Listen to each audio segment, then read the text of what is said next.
माननीय श्री अटल बिहारी वाजपेयी जी के देहावसान के बाद कल डॉक्टर रमन सिंह की कैबिनेट बैठी और कैबिनेट बैठक में अटल जी के नाम से संबंधित विश्वविद्यालय, अटल जी के नाम से नई राजधानी का नाम, पावर प्लांट का नाम, जो भी इन्होंने नामकरण रखने की घोषणा की, मुझे उस बात से बहुत क्षुब्धता है, बहुत खेद है।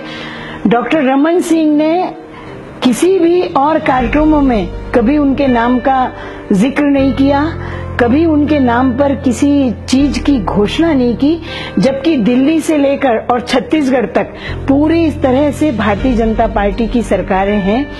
9 वर्षों में विभिन्न राज्यों में भी जो चुनाव हुए, वहां अटल जी के नाम का कोई उनकी उपलब्धि का उल्लेख नहीं, उनके नाम का उल्लेख नहीं। इस बार पहली बार लाल किले से नरेंद्र मोदी जी ने, देश के प्रधानमंत्री ने अटल बिहारी वाजपेयी के नाम का उल्लेख किया, क्योंकि वो 14 तारीख को अटल बिहारी वाजपेयी को देखकर एम्स अस्पताल में आए थे कि उनकी हालत बहुत अस्थिर है। शायद उसी को ध्यान में रखते हुए उन्होंने ये काम किया। 5 किलोमीटर तक अटल जी की शव यात्रा के साथ चलने के बजाय 2 कदम अगर वो अटल जी के आदर्शों पर चले तो शायद देश का भला होगा।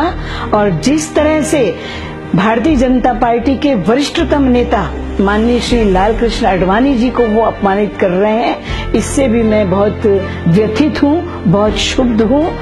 रमन जी ये सोचते हैं कि अटल जी का देहावसान उनको डूबते का तिनके का सहारा मिल गया, और मोदी जी भी यही सोच रहे हैं कि 4 राज्यों में चुनाव है। अमित शाह जी भी यही सोच रहे हैं कि 4 राज्यों में होने वाले चुनाव में अटल बिहारी वाजपेयी के नाम का सहारा लेकर हम अपनी नैया पार लगा लेंगे। पर जनता इनकी हैसियत, इनकी चाल, इनके सारे कर्तव्यों को समझ चुकी है, और जनता इनके इन अरमानों पर, लोकतंत्र में वोट के माध्यम से पानी फेरा जाता है, जनता उस पर पानी फेरेगी। मैं आपके माध्यम से सिर्फ छत्तीसगढ़ की जनता से यही कहना चाहती हूँ कि अटल जी सबसे ऊपर थे, वो अजातशत्रु थे, वो सर्वमान्य नेता थे। देश से लेकर विश्व में उनके काम की, उनके नाम की तूती बोलती थी। एक कवि हृदय व्यक्ति के नाम को इस तरह से गलत ढंग से बुनाने की कोशिश मत करिए।